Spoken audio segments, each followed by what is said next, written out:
मैंने अपनी classes Teachmint पे शिफ्ट करी क्योंकि अपने सपने थोड़े बड़े हैं। मैं 8 साल से सोच रहा था कि अपने खुद के लेक्चर्स का एक पैकेज बनाऊं और टीचमेंट के लाइव क्लास रिकॉर्डिंग फीचर्स की वजह से लगभग 1 साल में हर टॉपिक का कोर्स बनके तैयार है। अब मेरे स्टूडेंट्स पुराने या मिस लेक्चर देख सकते हैं और जिन्हें चाहिए वो बस रिकॉर्डेड लेक्चर्स के पैकेज ले सकते हैं। गुप्ता ट्यूटोरियल्स ब्रांड बन रहा है, इसीलिए तो कहते हैं कि टीचमेंट पे टीचिंग आसान है। आज ही डाउनलोड करें टीचमेंट, इंडिया का नंबर 1 टीचिंग ऐप।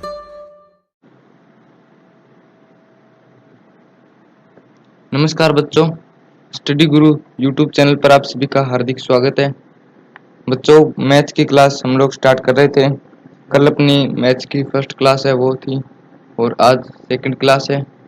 तो फर्स्ट क्लास के अंदर हमने संख्या पत्ती जो चैप्टर है उसको स्टार्ट किया था और उसके कुछ एक क्वेश्चन भी किए थे। तो आज उसी क्रम को आगे बढ़ाते हुए उसी चैप्टर को थोड़ा आगे और हल कर लेते हैं। तो पिछले क्लास में हमने इसे पहले पढ़ लिया था और अब इसके बाद का स्टार्ट करते हैं। तो सबसे पहले है आरोही क्रम। आरोही क्रम क्या होता है और अवरोही क्रम क्या होता है। बाईं ओर से दाईं ओर लिखने पर यदि प्राकृतिक संख्या मान के बढ़ते क्रम में है तो इस क्रम को आरोही क्रम कहते हैं। कि संख्याएं बढ़ते क्रम में इधर से इस तरफ अगर संख्या मान के बढ़ते क्रम में है तो उसे हम कहेंगे आरोही क्रम। जैसे 3, 8, 20, 26, 30, 38, 42। इसी प्रकार से देखिए अवरोही क्रम। अवरोही क्रम में देखिए बाईं ओर से दाईं ओर लिखने पर यदि प्राकृतिक संख्या मान के घटते हुए क्रम में हो तो इस क्रम को अवरोही क्रम कहते हैं। यानी कि इस साइड की तरफ मान घटते क्रम में हो। जैसे देखिए 58, 50, 46, 40, फिर 39, फिर 20, 16 और फिर 6, यानी कि घटते क्रम में हो तो उसे हम कहेंगे अवरोही क्रम। अब देखिए अगला टॉपिक सन्निकट या आसन, या इसका एक नाम और है निकटतम मान। तो ये निकटतम मान, ये आसन, सन्निकट क्या है ये देखिए। आसन मान का आशय किसी गणितीय प्रश्न के वैसे संभावित उत्तर से है जो वास्तविक हल से निकले मान का निकटतम होता है। ऐसे प्रश्नों में बिल्कुल सही मान का चयन नहीं किया जा सकता। जैसे देखिए मैंने लिखा 8206, ठीक है। तो इसका मैंने निकटतम माना, तो मान लिया मैंने 8200 इसका क्या है, निकटतम है। लेकिन ये सही आंसर नहीं होगा। सही तो ये है 8206, लेकिन इसका निकटतम मान हम मान सकते हैं 8200। तो उसे हम कहते हैं निकटतम मान या आसन मान। अब आगे देखिए, आगे हम प्रश्नों को हल कर लेते हैं। पहला प्रश्न देखिए, 2.05 प्लस 1.01 गुणा 2.99। तो सबसे पहले तो मैं आप लोगों को जिससे कोई भी पॉइंट के अंदर संख्या है, जैसे 2.357, आप कुछ भी मान सकते हो, इसको मैं निकटतम मान में बदलना सिखाऊंगा। तो सबसे पहले आप 7 को देखिए। अगर ये 5 से बड़ा है, ठीक है, तो इस 5 की जगह 1 प्लस कर देंगे 6, और यहाँ पे हो गया 3, ये पॉइंट 2, और 7 को कर दिया गायब। इसके बाद देखिए 6 5 से बड़ा है तो 3 में 1 प्लस कर देंगे, तो ये हो गया 3 की जगह 4 हो जाएगा, 2.4। अब इस 4 को देखिए, ये 5 से छोटा है तो 2 के अंदर कोई चेंज नहीं करेंगे। अगर ये 5 से बड़ा होता तो 2 की जगह 3 लिख देते। तो इस प्रकार से 2.357 का सन्निकट आ गया 2। हम लोगों को तो क्वेश्चन हल करना था, लेकिन मैंने आपको समझा दिया कि किस प्रकार से सन्निकट मान हमें ज्ञात करना चाहिए। अब इस प्रश्न को देखिएगा, 2.05, इसको सन्निकट करेंगे तो ये हो जाएगा 2 प्लस 1.01 को सन्निकट करेंगे तो ये 1, फिर गुना 2.99 को सन्निकट करेंगे तो ये हो जाएगा 3। इसको हल कीजिए 2 फिर प्लस 1 इंटू 3। सबसे पहले हम गुणा या भाग को हल करते हैं, उसके बाद प्लस को। तो गुणा ये है 3 गुणा 1 कितना हो जाएगा 3। अब प्लस को सोल्व करेंगे तो 2 प्लस 3 5। इस प्रकार से ये क्वेश्चन हो जाएगा और इसका सही उत्तर हो गया ऑप्शन बी। अगला प्रश्न देखिए, प्रश्न नंबर 22। 6.97 गुणा 0.093, ठीक है, इसका निकटतम मान कितना होगा। तो सबसे पहले मैंने आपको बताया था कि 6.97 को अगर आपको सन्निकट करना है तो 7 को देखिए, ये 5 से बड़ा है तो यहाँ पे 9 की जगह क्या हो जाएगा 10। 10 तो लिख नहीं सकते, तो इसलिए हासिल को यहाँ पे लिख देंगे, यहाँ पे लिख देंगे और यहाँ पे ये 0। और 0 को देखें तो 5 से छोटा है तो ये 7 ही रहेगा। आप सीधा भी देख सकते हैं कि पॉइंट के बाद जो अक्षर है ये अगर 5 से बड़ा है तब तो यहाँ पे 1 बढ़ा देंगे, अगर ये 5 से छोटा है तो उसी अक्षर को लिख देंगे। तो ये 9 5 से बड़ा है तो यहाँ पे कर देंगे 7 इंटू।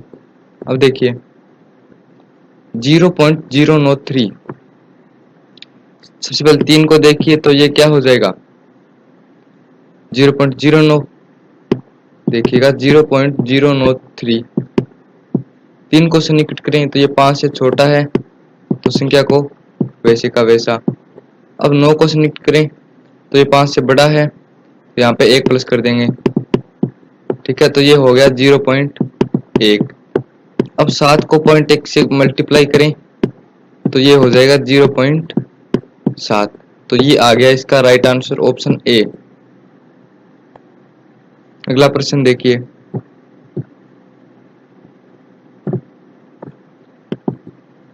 निम्न में से 1.09 इंटू 5.908 का निकटतम मान क्या है।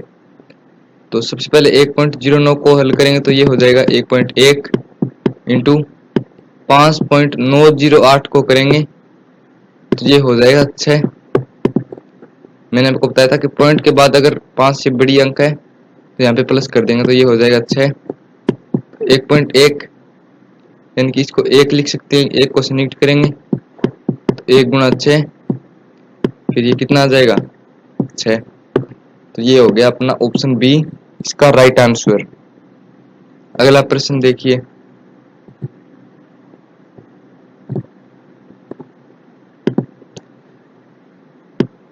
उनतीस 789 का निकटतम 1000 तक सन्निकट मान ज्ञात कीजिए।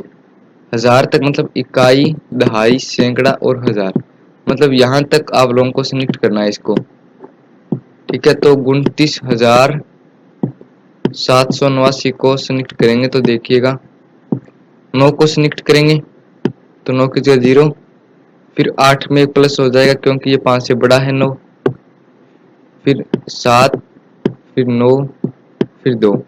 अब की बार 9 को इस 9 को सन्निकट करेंगे तो 9 की जगह 0, फिर 7 में एक प्लस हो जाएगा, फिर 9 में एक 9, फिर 2। एक बार आपको सन्निकट और करना है तो 0 0 8 की जगह सन्निकट करेंगे तो 0, फिर 9 में कितना हो जाएगा ये 0 और 3, यानी ऑप्शन कितना हो गया 30,000।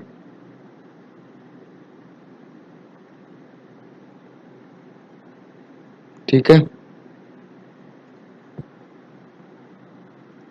तो इसका राइट आंसर हो जाएगा ऑप्शन ए 30,000। ऑप्शन डी नहीं, इसके अंदर ऑप्शन डी होगा 30,000, गलती से बोल दिया मैंने। ठीक है, अगला प्रश्न देखिए,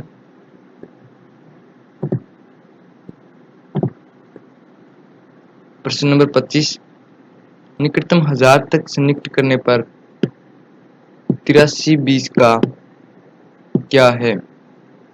इसको 1000 तक सन्निकट करेंगे मतलब 3 अक्षर को संयुक्त करेंगे, इकाई, दहाई, सैकड़ा, हजार तक करना है, मतलब हजार से पहले पहले, तो 8320 है। ये जीरो तो संयुक्त ही है। 2 को संयुक्त करेंगे, 2 की जगह 0 लिखा। फिर 3 में 2 5 से छोटा है तो कुछ भी चेंज नहीं करेंगे, तो ये 8300।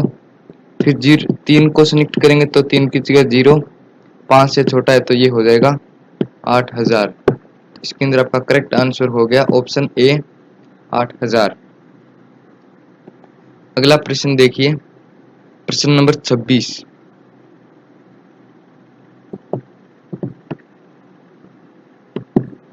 किस संख्या में 1 जोड़ने पर 1 लाख प्राप्त होगा? ठीक है, तो जोड़ के देख लेते हैं। ऑप्शन ए में जोड़ते हैं तो देखिए 99,000, इसमें 1 ऐड किया तो कितना हो जाएगा, ये 9, 9 और 1 10, फिर 1 हासिल, 9 और 1 10, 9 और 1 10, फिर 10, फिर 10। इस प्रकार से ये हो गया 1 लाख। तो अपना ऑप्शन ए ही इसके अंदर राइट आंसर आ गया, तो ऑप्शन ए हो जाएगा इसमें करेक्ट आंसर। अगला प्रश्न देखिए,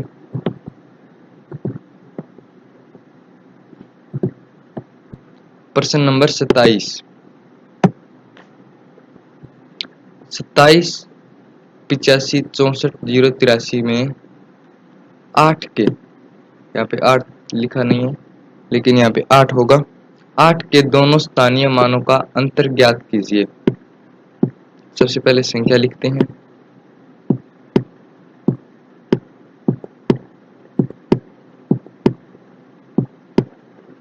ठीक है। अब इसके अंदर 2 8 है, एक तो ये रहा और एक ये। पहले इस 8 का स्थानीय मान निकालते हैं, तो 8 को लिखा, उसके बाद जितने अक्षर हैं उतने 0 लगा दीजिए। ये एक इसकी स्थानीय मान निकालने की ट्रिक है। अगर आप उस मैथ के मेथड से निकालोगे तो आपको टाइम ज़्यादा लगेगा, और टाइम की बचत के लिए ही मैंने इसके लिए शॉर्ट ट्रिक बना रखी है। और इस 8 का स्थानीय मान निकालना है। इस 8 के बाद कितने अक्षर, एक, तो ये 1 0, तो ये अपना हो गया स्थानीय मान। इनका अंतर निकालना है, मतलब घटाव कर देंगे। 0, 10 में से 8 गए 2, फिर यहाँ पे 9, फिर 9, 9, 9 और 7। ये कौन सा आ गया, ऑप्शन बी। इसके अंदर करेक्ट आंसर आ जाएगा, ठीक है। तो आशा करता हूँ आपको ये प्रश्न अच्छे से समझ में आ गया होगा। अगला प्रश्न देखिए, प्रश्न नंबर 28। 11 से 20 तक की विषम कितनी रूट संख्याएं होगी? तो सबसे पहले देखिए 11 से 20 तक कितनी टोटल संख्याएं हैं। तो 11, 12, 13, 14, 15, 16, 17, 18, 19 और 20। अब इसके अंदर देखिए कितनी रूट संख्याएं। तो मैंने आपको बताया था कि कौन कौन सी रूट संख्याएं हैं, तो एक बार दोबारा देख लीजिए।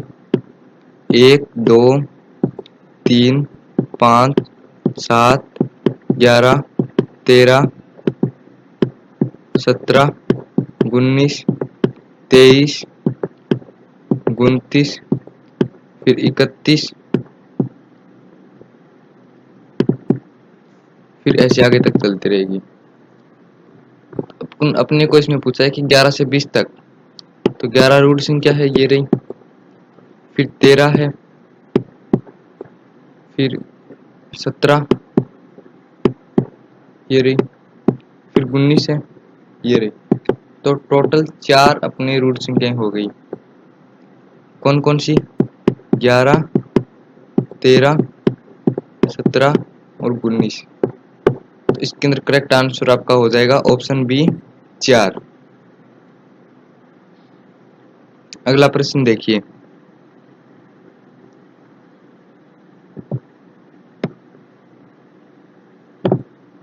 प्रश्न नंबर 29। जोड़ के लिए निम्न में से कौन सा इकाई तत्व है? तो आप लोगों को सबसे पहले तो ये समझना होगा कि इकाई तत्व क्या होता है। तो इकाई तत्व वो होता है जिसे किसी भी संख्या में जोड़ दें तो वही संख्या वापस प्राप्त हो। जैसे कि मैंने 2 में कोई संख्या ऐड की, जैसे 0, तो वापस मुझे 2 ही मिलना चाहिए। ऐसी कौन सी संख्या जिसे मैं ऐड करूं तो वापस वही संख्या मिले? तो 0 ऐसी संख्या है जिसे किसी भी संख्या में ऐड कर दें वापस वही संख्या मिलेगी। जैसे मैंने 88 में ऐड कर दिया 0, तो मुझे 88 ही मिलेगा। अगर 0 के अलावा मैं कोई भी और संख्या ऐड करूं तो मुझे 88 नहीं मिलेगा। तो 0 ऐसा इकाई तत्व है। ऑप्शन डी हो गया इसमें सही आंसर। अगला प्रश्न देखिए, 4, 2 और 0 से बनी 3 अंकों की सबसे बड़ी तथा सबसे छोटी संख्या का अंतर। 3 अंकों की सबसे बड़ी, तो सबसे बड़ी संख्या कौन सी होगी? 444। और सबसे छोटी करें तो 222 या 220, तो इसके अंदर हो जाएगा 200। ये क्वेश्चन थोड़ा सा मिस प्रिंटिंग है। इसके अंदर आप लोगों को इसने ये नहीं दिया कि अक्षरों को रिपीट कर सकते हैं या नहीं। तो ये मैं आप लोगों को प्रश्न कल चेक करके दोबारा बता दूंगा कि ये प्रश्न करेक्ट है या नहीं। मेरे हिसाब से ये प्रश्न करेक्ट नहीं है। अगले प्रश्न को देखिए, वह छोटी से छोटी भाज्य संख्या जो 30 से बड़ी हो तथा 2 अभाज्य संख्याओं के गुणनफल के बराबर हो। सबसे पहले देखिए 4 आपको ऑप्शन दे रखे हैं, 32, 33, 34 और 35। और इसमें दिया है कि 2 अभाज्य संख्याओं के गुणनफल के बराबर हो। तो इसका अगर गुणनफल करें तो 2 गुना 16, ये तो दोनों ही भाज्य संख्याएं हैं। इस वाले में देखें तो 3 इंटू 11, इस वाले में देखें तो 2 इंटू 17, और इस वाले में देखें तो 5 इंटू 7। तो इसके अंदर ये 2 सही ऑप्शन बन रहे हैं, एक तो 33 और एक अपना हो गया 35। इसके अंदर पूछा 30 से बड़ी हो, वह छोटी से छोटी, यानी 30 से बड़ी और छोटी से छोटी, यानी 30 से बड़ी होनी चाहिए और छोटी से छोटी मतलब 33 हो जाएगा, क्योंकि 35 और 33 से भी बड़ा है, इसलिए इसका राइट आंसर हो जाएगा 33, ऑप्शन बी। अगला प्रश्न देखिए, प्रश्न नंबर 32, यदि किसी संख्या में 5 का भाग दें तो भागफल 4 तथा 2 शेषफल बचता है, तो वह संख्या क्या है? देखिए, यदि किसी संख्या में 5 का भाग दें, मतलब आपको 4 ऑप्शन दे रखा है, पहला 20 है, इसके अंदर पहले तो 5 का भाग दें, भागफल 4 प्राप्त होना चाहिए, यानी कि 500 के 20, और फिर शेषफल 2 बचना चाहिए। यहाँ पे शेषफल 2 नहीं बच रहा, मतलब 20 तो नहीं होगा। इसके बाद देखिए 32,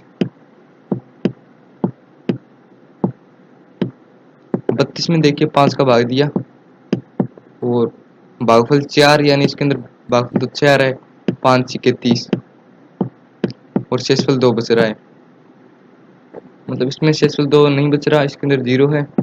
इसमें शेषफल तो 2 बच रहा है लेकिन भागफल 4 है, 32 भी नहीं होगा। इसके बाद 24 की देखें, इसमें देखिए 5 का भाग देंगे तो 5 चौके 20, फिर कितना बचा? शेषफल 4 बच रहा है, लेकिन इसने दिया शेषफल 2 बचना चाहिए, तो 24 भी नहीं होगा। अगला देखें तो 22, 22 में देखिए 5 का भाग दें तो 5 चौक 20 और शेषफल कितना बचा 2। तो ये वो ऑप्शन है जो सभी शर्तों को पालन कर रहा है। भागफल भी 4 है और शेषफल 2 है, 5 का भाग दिया, तो ऑप्शन कौन सा सही हो जाएगा? ऑप्शन डी 22 ये इसका सही आंसर हो जाएगा। अगला प्रश्न देखिए,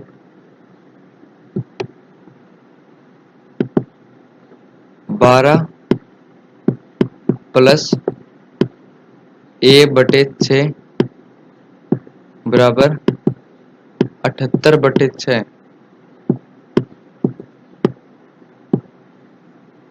ठीक है, तो सबसे पहले तो 78/6 को सही कर लेते हैं। 6 1 6, 6 3 18 यानी कि 13 आपका इसके अंदर आ गया। 78 में 6 का भाग दिया तब। अब देखिए 12 प्लस a/6 बराबर 13। ये 12 इधर प्लस का है, इसको इस साइड ले जाएंगे तो ये हो जाएगा माइनस का 12। ठीक है, 12 को इस साइड ले गए तो ये हो गया माइनस का 12। फिर देखिए a/6 बराबर 13 माइनस 1, 13 माइनस 12 1 बचेगा। अब इसको देखिए, इस 6 को इधर ले जाते हैं, ये इधर भाग में है, इधर जाके गुणा में हो जाएगा। 1 इंटू 6 6, इसके अंदर ऑप्शन बी हो जाएगा सही आंसर 6। इसके अंदर ये थोड़ा मिस प्रिंटिंग है, लेकिन ऑप्शन बी इसमें बिल्कुल सही हो जाएगा, आंसर आएगा 6। अगला प्रश्न देखिए,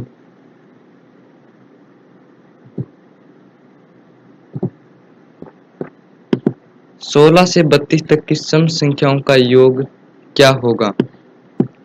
तो सबसे पहले सम संख्या लिखते हैं 16 18 20 फिर 22 फिर 24 फिर 26 फिर 28 फिर 30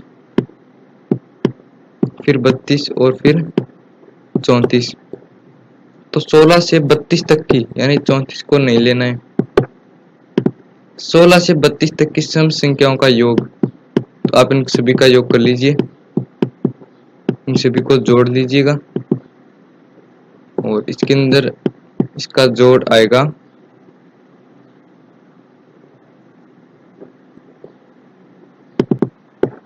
192।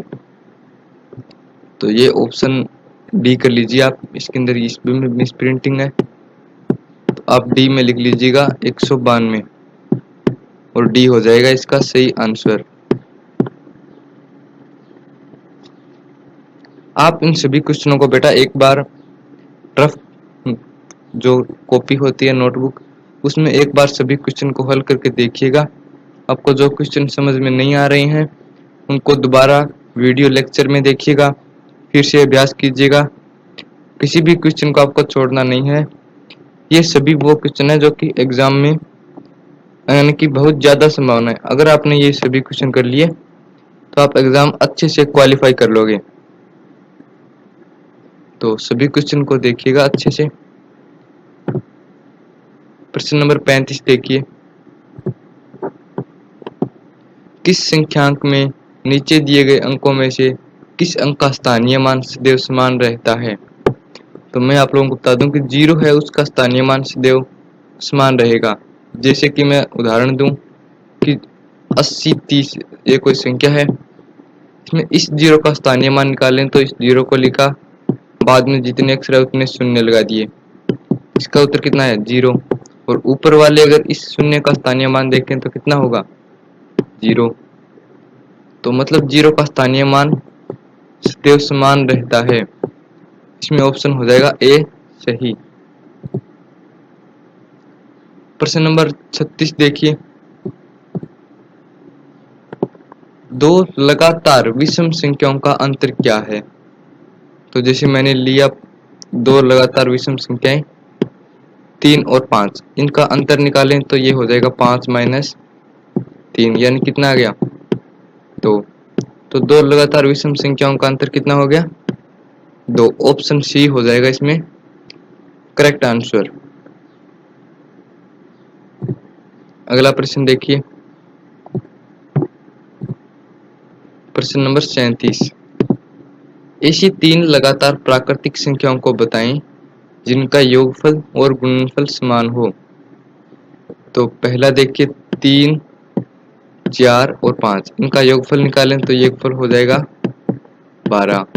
अगर गुणनफल निकालें तो 3 इंटू 4 इंटू 5, तो इनका गुणनफल हो जाएगा 60, यानी ये तो नहीं होगी। आगे देखें 1, 2, 3, योगफल निकालें, योगफल हो जाएगा 6 और गुणनफल 1 इंटू 2 इंटू 3 यानी कि 6। तो ऑप्शन बी इसमें सही हो जाएगा।